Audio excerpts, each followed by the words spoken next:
Hi everyone, Emmachu here, and it's Saturday morning scares time. So if you're not familiar with the series Saturday Morning Scares, every Saturday we get together, if you're in Arizona, at midnight, to watch these scary shows together, well, web series together. And I try to theorize or solve the mystery or just react to them, because sometimes I cannot figure out what the story is. So this week's story is Vita Carnis. I hope I'm saying that right. It's by Darian Queloli. I hope I'm saying that name right. Queloi. I'm gonna just be on that last name forever trying to figure out how to say it. Anyways, last week we reacted to the mannequin tapes. But every week we just react to something different. Sometimes we'll bring back another series and do a part 2 of it. This one has a very long list of just stuff going on the channel, on their channel. So it is going to be a longer video, as you can see already by the minutes in the corner whenever you clicked on this video. But I'm reacting to what I'm going to call volume 1, because I think this is like the first full list. I'm not sure, but we're going to go ahead and get to it. And this first one is called Vita Carnis Living Meat Research Documentary Full Footage.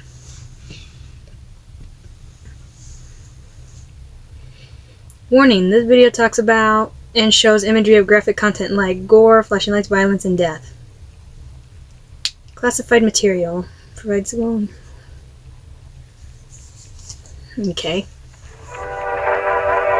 On planet Earth, life has thrived for millions of years. Creatures big and small have found ways to adapt and evolve to flourish in all types of environments. From barren wastes to lush forests, life can be found. Earth has homed these creatures since the dawn of life itself. Only until very recently, things have changed. New life forms have appeared all around the globe and completely changing the balance of nature and what we know about evolution itself. That is why we, at National Living Meat Research, have been studying these new species, trying to help educate everyone about these creatures and their wondrous ways of life. First, what are these new life forms? Since their explosive arrival across the globe in 1931, there has been much debate on what these newcomers are and where they came from. Are they extraterrestrials coming to invade Earth? Or are they demons who come from hell to purge humanity? From what our scientists have discovered, no. The origins of these creatures are solely to Earth, miraculously out of nowhere. We don't know why or how, but one thing is for certain, Earth is now their home. What these creatures are is mysterious and still not well known today. But here is what we do know. These creatures are comprised mainly of muscle tissue, organs, and bones. They greatly resemble animals with no skin, or store-bought meat. Because of these characteristics, they have been named accordingly as Vita Carnis. The Carnis species consume decaying, organic matter, but their main diet is composed of raw meat, not including their Carnis relatives. The Carnis only appear in places where there is an abundance of crawl, which leads to the first creature of the Carnis species, the crawl.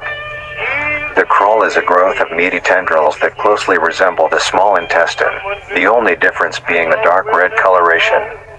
These tendrils grow in a similar pattern as vines, mold, or fungi.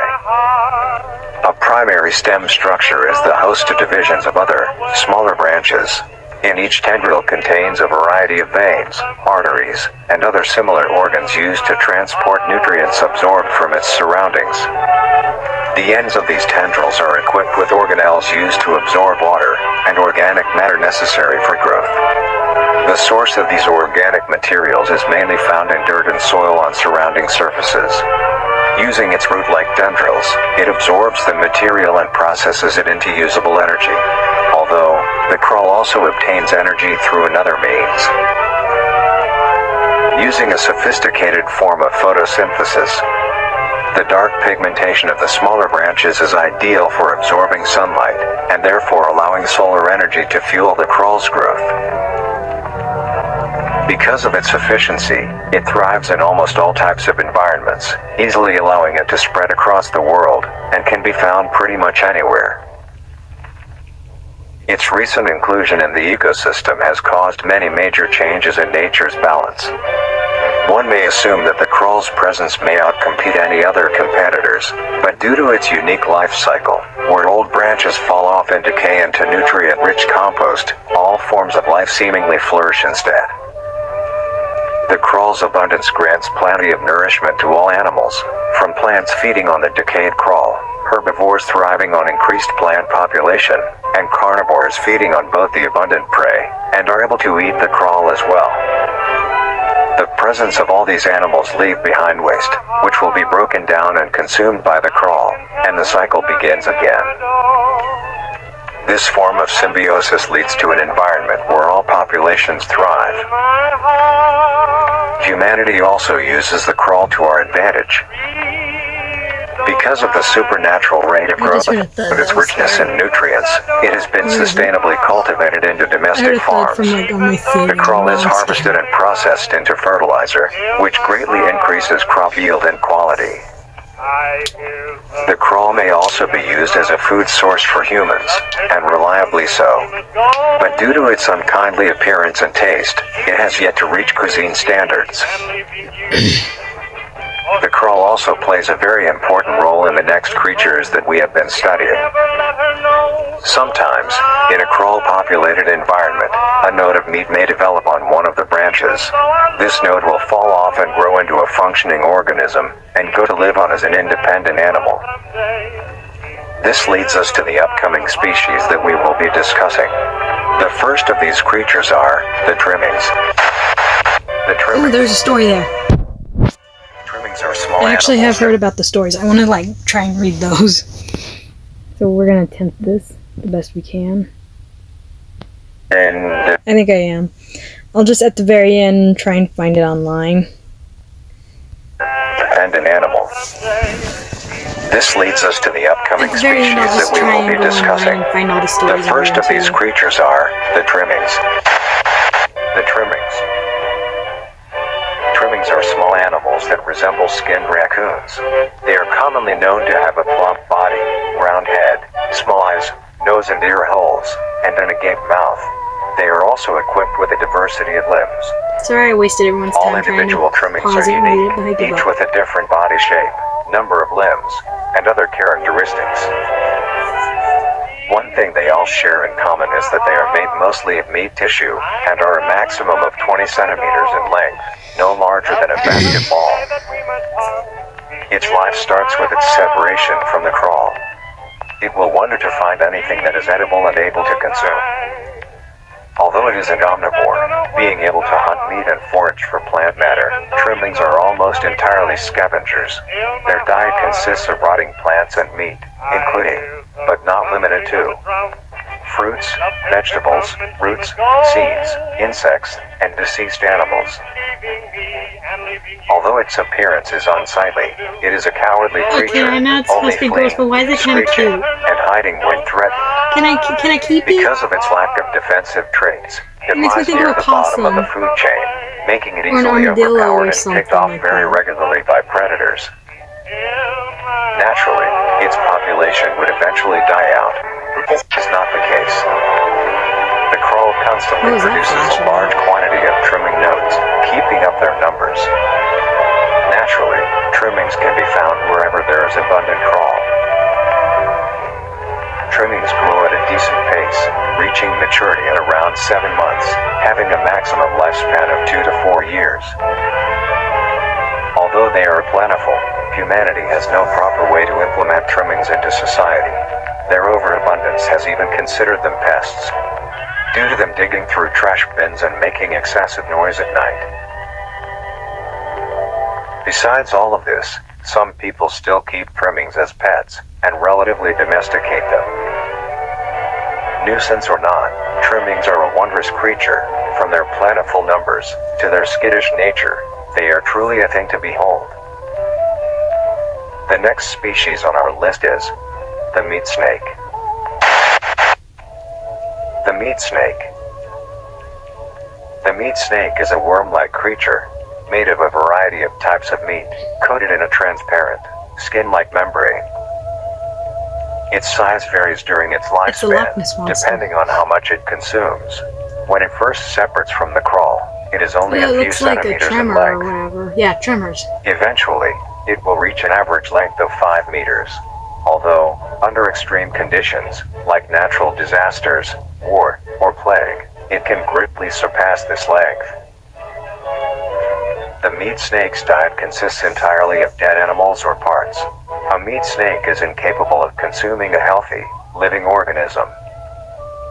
The meat snake locates its food by using a tongue-like organ covered in sensors to touch and feel its environment. The sensors catch particles of decaying meat, notifying the meat snake that there is food nearby. This process shares many similarities to regular snakes, hence the meat snake's name.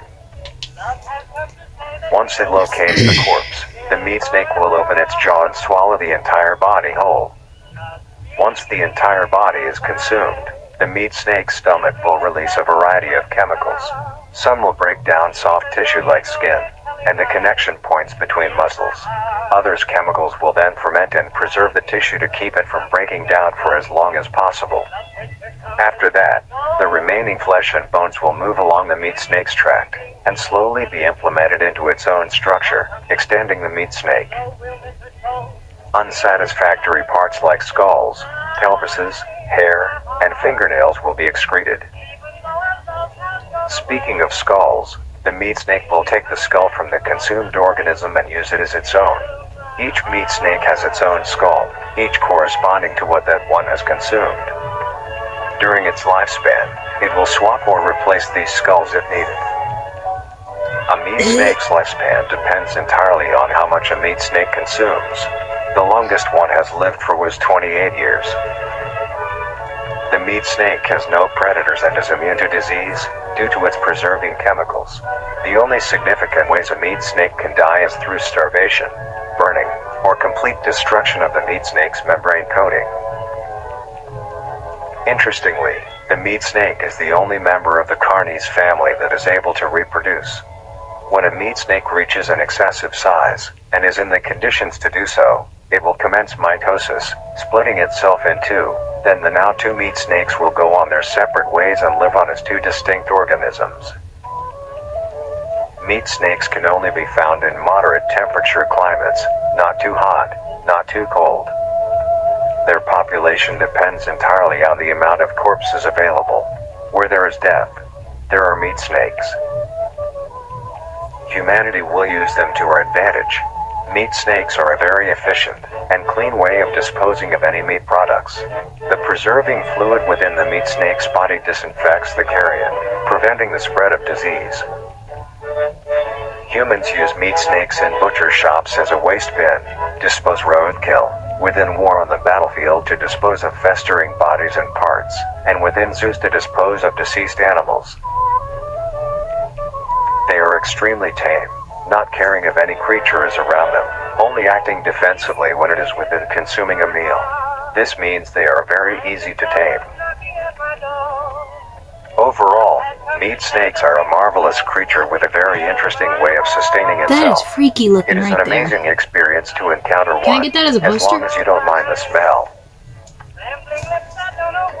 Our next creature is the mimic. The mimic. The mimic is a bipedal creature with uncanny similarities to humanoid anatomy. They greatly resemble humans without skin, with added exaggerated features.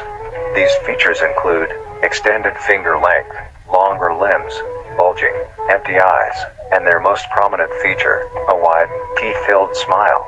Although it resembles a happy face, this is due to coincidence, and is only how their facial structure is shaped. The maw of the mimic contains much more teeth than humans, and their teeth is comprised almost entirely of incisors, with some canine and premolars in the back. This tooth composition is ideal for biting down onto meat and swallowing chunks whole. A mature mimic's diet is comprised entirely of human flesh.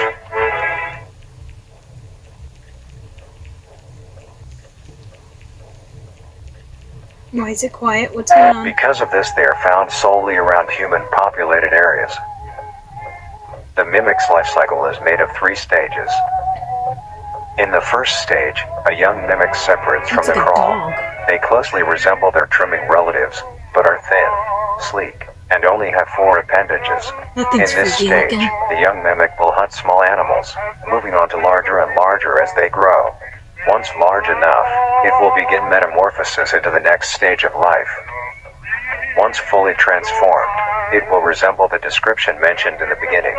Its hunting style changes and becomes much more complicated. It now stalks and feeds only on humans. It will locate human-populated area and begin its search for an easy target. To blend in, it may use objects to conceal itself. These include clothing, mannequins, and furniture. Once a target has been found, the mimic will observe its prey and learn its routine and when it is most vulnerable. This is typically when the human is asleep at night. Once the prey is within position, the mimic will advance silently until it is close enough. The mimic will then execute and immediately begin consumption. Once the mimic has had its fill, it will leave the scene, a fair distance away from the human population, and begin to digest its meal. Although, in the case that a human is awake, a mimic will use a variety of sounds to either lure or startle prey into cornering themselves. Once a human is in place, it will swiftly attack and kill the helpless target. Oh gosh, they're gonna show us something. Oh gosh, no. No, I remember seeing this a long time ago. I don't want to see it again. No.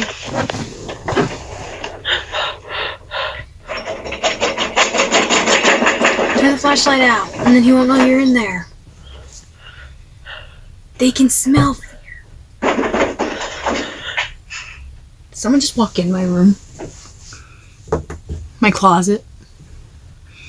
Okay, no one's in here. That was freaky. It sounded like someone knocked on the door. Why I'm watching this. This is freaking me out. No. I remember this. No.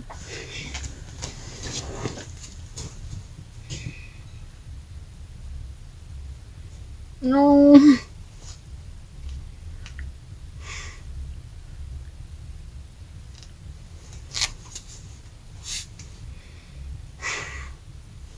Yeah, and then there's hands. The hand freaks me out so much. Why are you using your flashlight? And then there's the face. That freaks me out so much. The next stage of the mimic's life cycle has 2 potential morphs it may develop into. If a mimic has a consistent supply of food, it will develop more human-like features. It will grow skin, hair, and by the end will look nearly identical to a human being. It now can blend entirely into civilization and lure other humans more effectively.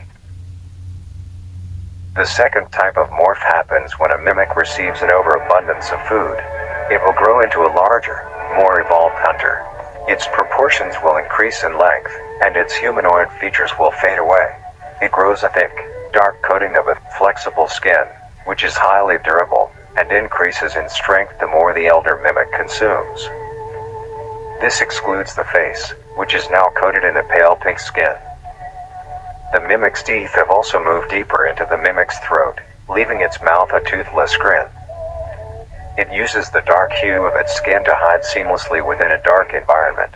Its skills have also been heightened. This makes an elder mimic one of the most efficient predators on the planet. Because of the obvious threat this poses on humanity, nations around the world have released instructions on how to be able to fend for yourself in a mimic encounter. Here are the instructions. 1. Avoid going out alone if your location is known to have mimics, or there have been mimic sightings. 2. If you encounter a stationary mimic, seemingly unfazed by your presence, quietly leave the location and alert your local authorities. 3. If pursued by a mimic, Get yourself into a position where you are able to flee. Mimics will rarely attack if a person has a clear escape route. 4. In the event that you have been cornered by a mimic, roll into the fetal position, protecting your neck, face, and vital organs from attack. Make as much noise as you can to alert any other people. 5. If you have a weapon, do not use it. A mimic is fairly resilient, and any strikes or shots on a mimic is not effective enough to bring it down in time. Not even a gun? Instead, use it as a barrier between you and the mimic to block any attacks. 6. In a situation where a mimic is hunting in the immediate area and is not aware of your position, hide somewhere low, like under a bed or behind other furniture. A mimic will not linger too long to search for prey, and will move on. Be safe, and avoid any encounters with a mimic at all costs. Next up, the harvester. The harvester. The harvester is a large, bulbous mass, with a large amount of tendrils spreading from the base. The bulb measures around 3 meters in height and 2 meters in diameter. The tendrils, on the other hand, can extend up to 150 meters in diameter horizontally. It's like an alien egg. The harvester is a specialized form of crawl that grows in a unique and deadly way. A harvester is created when a node that will grow into a harvester, instead of separating, continues to grow. Eventually, it will grow tendrils of its own. It uses the energy provided by its mother branch and expands its reach further. Its tendrils, hidden just below the surface of the ground. The harvester is equipped with 2 types of specialized tendrils. The first type is bulky and flat. They lie the closest to the surface. These branches are lined on each length of the tendril with spines, extending in the shape of a bear trap. On each side of the branch, those particular spines have a vein that feed into them, that pump 2 types of venom. On one side, the spines can inject a neurotoxin, which will attack the nervous system of whomever it is injected into, causing sudden paralysis. The other side can inject an anticoagulant, which when injected, prevents blood cells from clotting.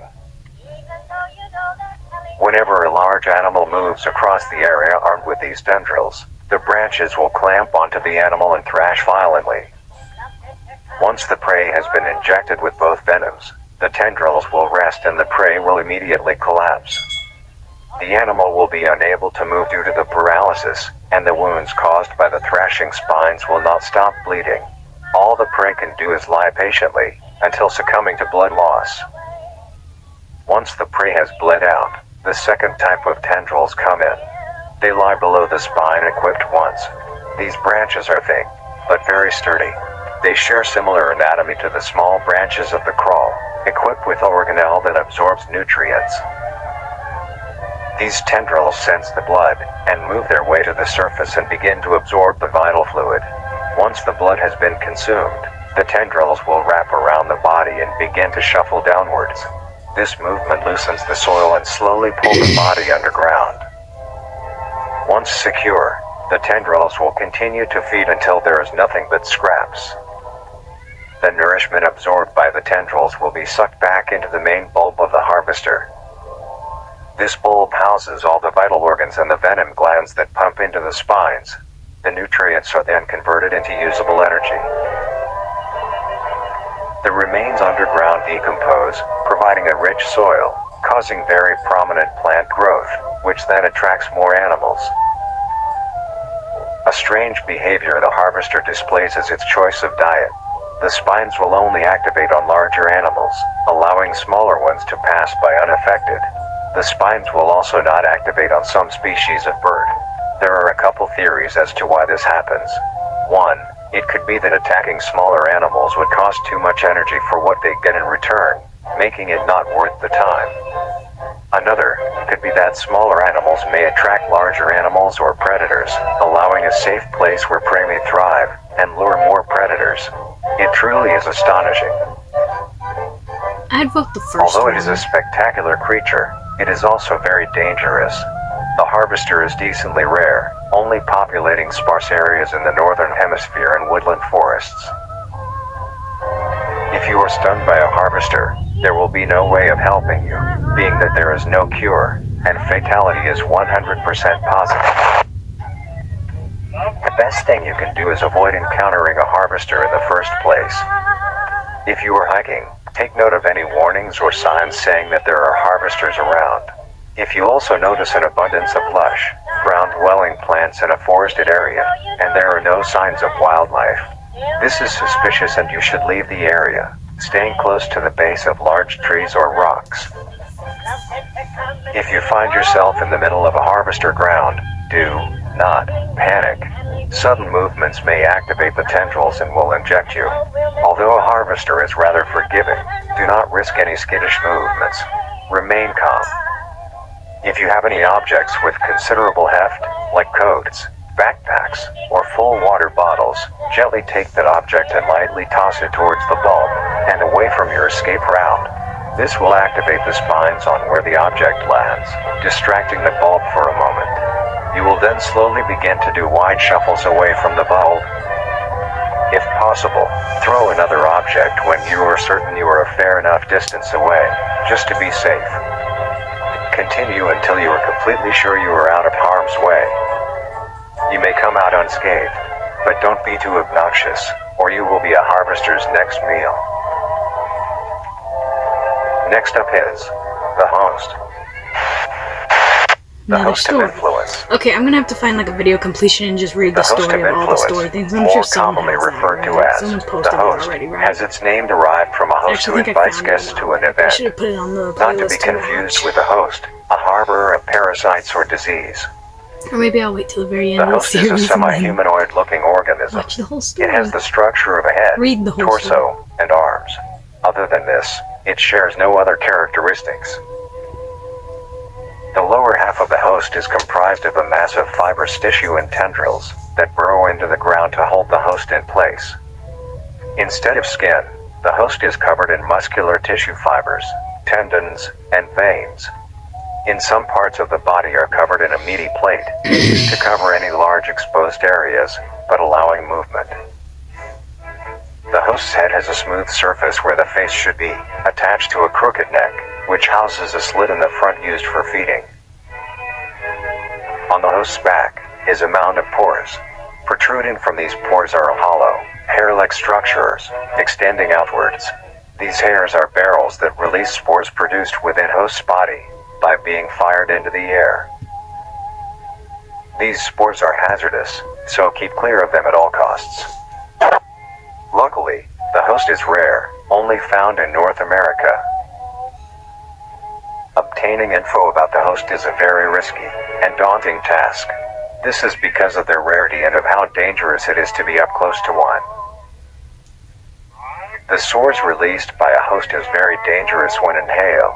A host will release a cloud of spores into the air, which will be picked up by wind and carried great distances.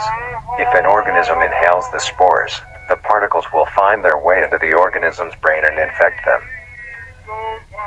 An infected organism will show no symptoms of infection right away, but a couple hours after infection, the infected organism's behavior and thought process will change. Okay, The first symptoms that appear ignore are that. restlessness, sluggish I don't know what's movement, going on. numbness of joints, and lack of coordination. Then more serious symptoms appear over time. These include dizziness, migraines, impaired speech, and trembles. If you, or someone you know show these symptoms, contact poison control or emergency services. After a total of 6 to 7 hours after infection, the organism will cease all activities they were previously doing and begin to walk. The direction the infected will walk is towards the host whose spores have been inhaled by the infected individual. If the infected makes their way to the host, they will kneel down in front of it, expose their vital organs, and the host will promptly gut and remove those organs. The host will consume them and discard the leftover scraps. However, if an infected organism doesn't reach the host within a 36-hour span or is treated for their infection, the effects will wear off and return back to normal. the host is unable to find prey or doesn't like its current location, it will unroot itself and move to a new location.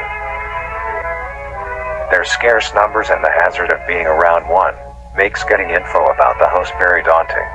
All you need to currently know is that the host is extremely dangerous and should be avoided at all costs. Next, the monoliths. The monoliths. The monolith is a very new creature, only showing up in June of 1972, in the area of. There are only 7 monoliths, all of them located in a circular position, 1.5 kilometers in diameter. This ring of monoliths surrounds. The monolith is a Titanic-sized being, measuring roughly 120 meters in height. Each monolith has 2 trunk legs that are firmly embedded underground. The legs connect to a torso. Huge. The creature itself is made of hundreds of thousands of meaty strands, tightly woven together to form the structure. These strands end at the neck, They're like fusing siren into a heads. solid mass of hardened flesh in the shape of an upside-down triangle, with a hole in its center. On each side of the monolith where arms would be, there are dozens of long, rope-like appendages. These reach just barely to the ground. At the creature's feet, the strands go deep into the earth and extend horizontally a decent distance away. What the monoliths do is simply stand and do nothing. The only activity documented that the monoliths have done was in. During this period, they were extremely aggressive. When the group of were making their way to the city, the monolith that they had passes roared a deep bellow and swung its appendages at the team, completely wiping them out. When military vehicles were dispatched, once they got close enough to top the monolith, it roared another call, this time releasing an EMP blast, completely knocking the vehicles out in the vicinity. Finally, long-distance rockets were fired and struck the creature.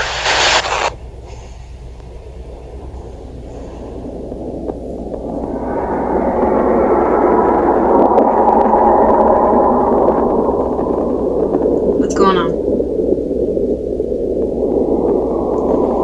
Are they trying to show us the creature even though the screen's pitch black? Although damaged, it regenerated at great speed and resumed its stance unscathed. Eventually, the area has been fenced off and is now restricted to all. Ever since, the monolith stands silently, now only a grand spectacle of awe and mystery, only adding more questions to these meat beings. And finally, the last creature on this list is Basketball. the singularity is an orb comprised of a dark-colored mineral with hints of luminous colors within its core. The singularity is estimated to be 1 meter in diameter. The orb has several unique qualities that are not well understood. The singularity typically can be found suspended in air by an unseen force. There are also a variety of reading that has been documented coming from the orb itself. Various things like magnetic fields, energy signatures, and other pattern-like signals released by the singularity. The population of these creatures is unknown. Almost all info about the singularity is hidden or confiscated by officials. We were only able to receive one classified document about the singularity being held by.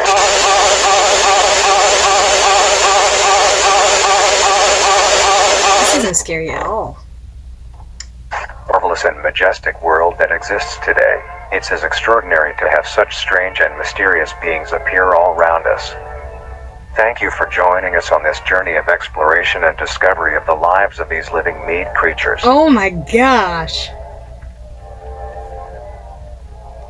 So our next video, we're going to go ahead and do it called Cook at Home Kitchen. Cheese Crawl Ping Cook Along. This could be the greatest discovery of the age.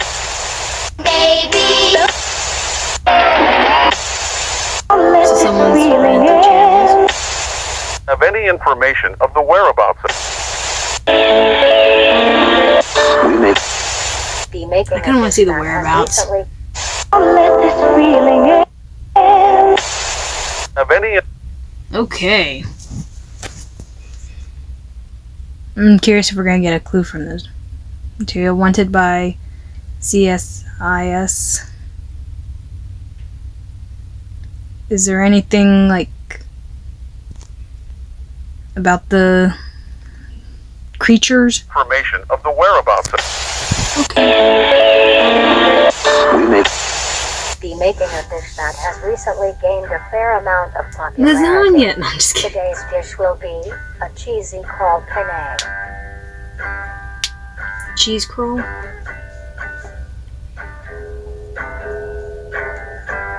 I'm not gonna lie, I do miss cheese. That's one thing I miss when I went vegan is cheese. 3 cups I think of everyone penne loves pasta. cheese though. Roughly 3 cups worth of fresh But I just get crawls. so sick Try of to get a it. variety of sizes when you buy yours, or when you harvest them yourself. 1 cup of cheese. Half a cup of green onion.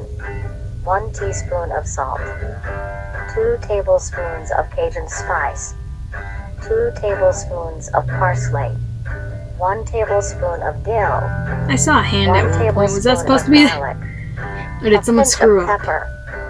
And finally, the most crucial ingredient, Nutrier Company's newly released flavor enhancer. To bring out the richness Flavor of enhancer. flavors within each and every meal. Okay. First, get a medium-sized pot and fill half of it with water.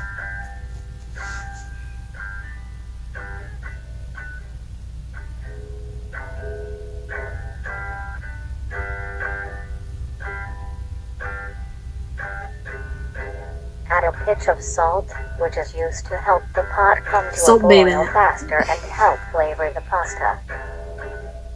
Then, set aside to boil. Grab your caul and a sharp knife. Begin to cut the meat into a rough mince.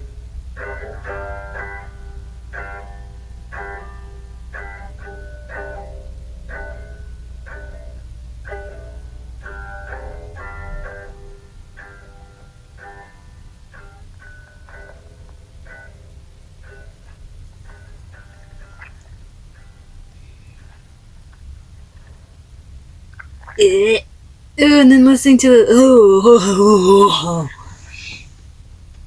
I can't even handle the sound. Caul is soft on the outside. You know, I wonder but with it the being a interior plant, has I'm a not sure. With surprising it like starting as sturdiness. like a plant form, is it considered vegan? Is this vegan meat since it's a plant, or is this because it eventually Then, turns into creatures? So gather the I don't know meat how and that would be set looked aside. at. That's the real question.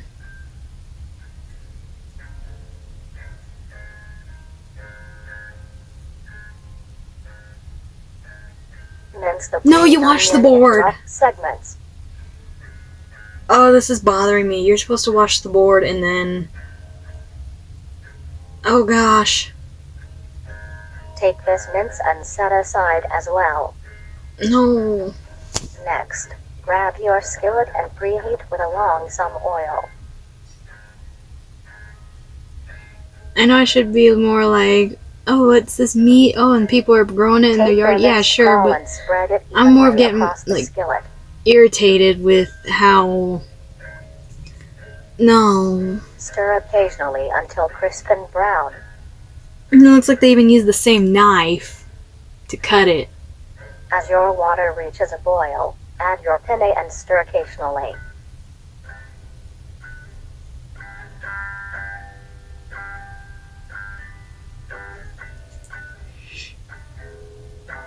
Cook until soft. At this time, your caul will be brown and crisp. Almost like taco meat. Add your minced green onion and then the spices.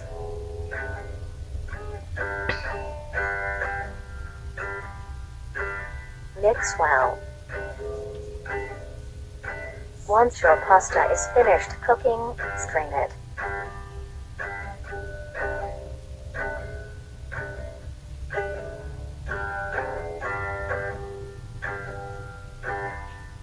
Lay your cooked penne evenly into your dish.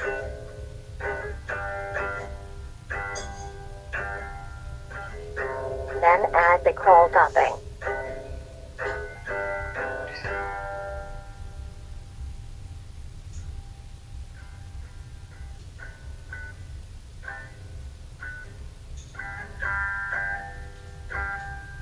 Sprinkle a generous amount of cheese along the still warm crawl. A generous amount.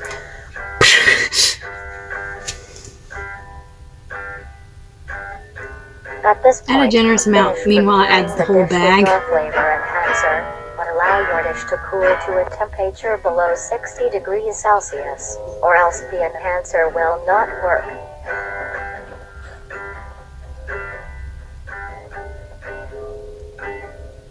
And now, you may serve and enjoy.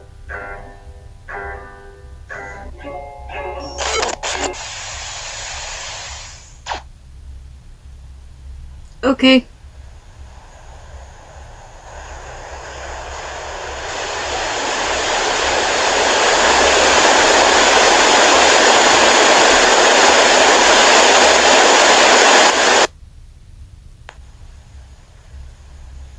Okay, that's the end of that one.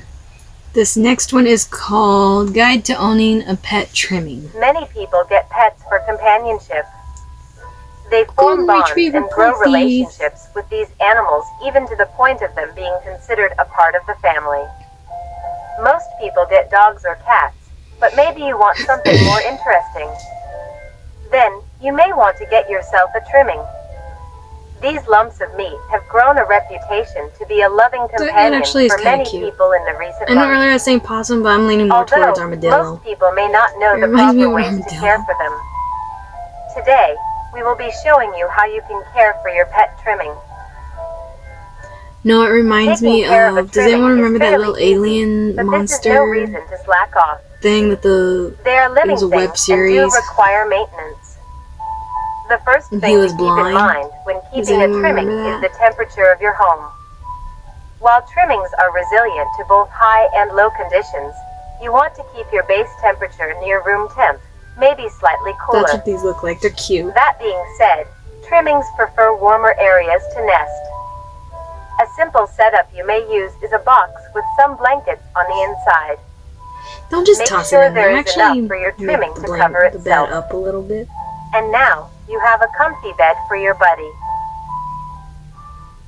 Next, you want to give your trimming the best diet possible. Trimmings That's why are we sell not picky $3,000 eaters bag of and food will for eat them. anything you give them. To keep your trimming healthy and strong, a diet of dry cat or dog food that is high in protein, provided 2 times a day, is best. As a treat, you may give your trimming any Angelica. scraps of your food. Things like apple cores, banana peels, or eggshells are a perfect snack. A thing to remember is trimmings are nocturnal and make plenty of noise. Oh, I don't know if I could handle that.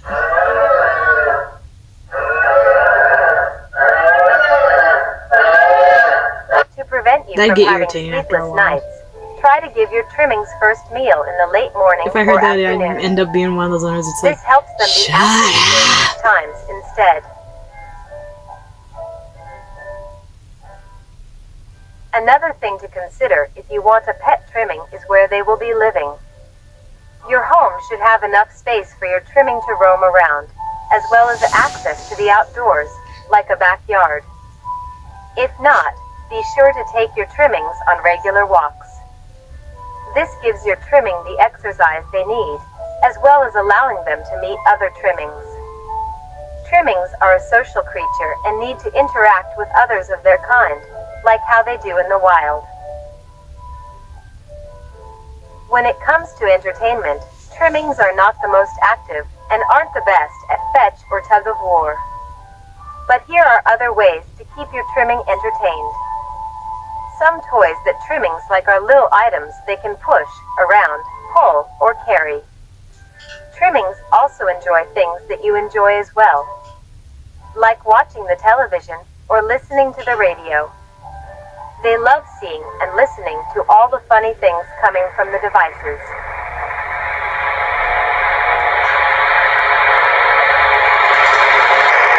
After a long day, your trimming might be dirty and need a wash.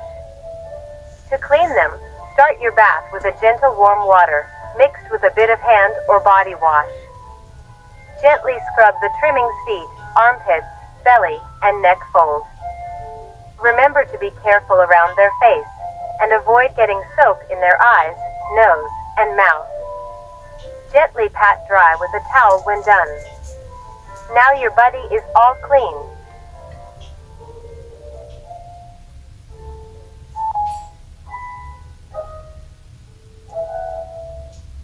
And lastly, as said before, trimmings are social creatures, so be sure to give them plenty of affection.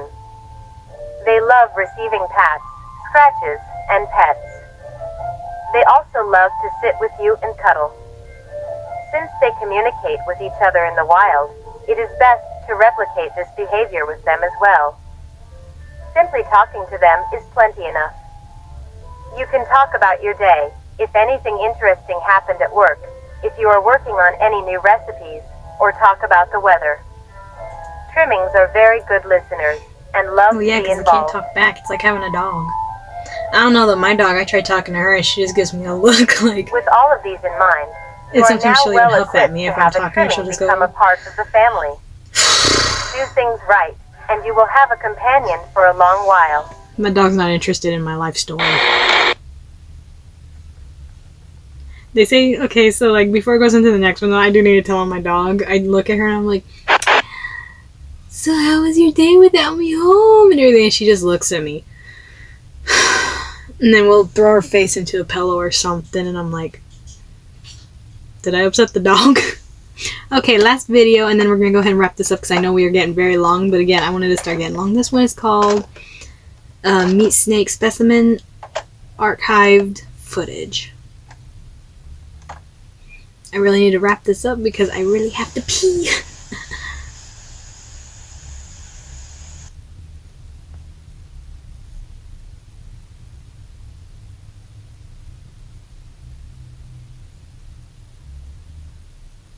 Destroy this tape immediately. In the year of 1945, with the war finally ended, the cleanup process had started.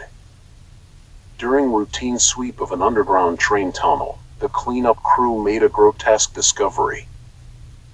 Found completely filling the tunnel was a meaty wall, and in the center of the mass was an opening with several skulls surrounding it. Closer inspection of the blockage revealed that the mass was actually an extremely engorged meat snake. Its impeccable size had blocked off the entirety of the tunnel's path. There was many strange things with this creature. First was the coloration. A typical meat snake's color is bright reds and light browns. This particular meat snake was a very deep maroon. Another strange thing about it was its behavior. This creature barely moved. Meat snakes are normally sluggish and encumbersome, but the specimen discovered seemed to lack even basic motor functions. Its behavior was that of a plant's. Stationary, with only minor movements within. One would assume it was dead. The reason the meat snake may act this way may be because it was completely lodged in place and minimized movements to conserve energy. But how would it have gotten this deep into the tunnel in the first place? And by the looks of weathering, it had been in there for quite some time. So how did it get so large? The answer was discovered by a different cleaning crew, who found the other end of the tunnel. They followed it until it met with the other end of the meat snake. Alongside it was a huge pile of coal. This meat snake's skin also displayed great amounts of resilience. It took several days of cutting to even obtain a sample. Here, you can see the clear difference between this meat snake specimen versus a normal meat snake's membrane. Testing on the sample showed that it had great immunity to damage. It tolerated extreme freezing temperatures, extreme temperatures, and even high doses of radiation. Also note that I had sugar this morning, so I'm very hyper. In an organic creature. Another strange phenomenon is the smell off the skin. Normally, it would have a sour smell of rotting flesh. but the specimen displayed a rather pleasant smell, like that of cooking scrambled eggs. Meat snake was later discovered to be missing by unknown survivors. How the meat snake grew in size was discovered to be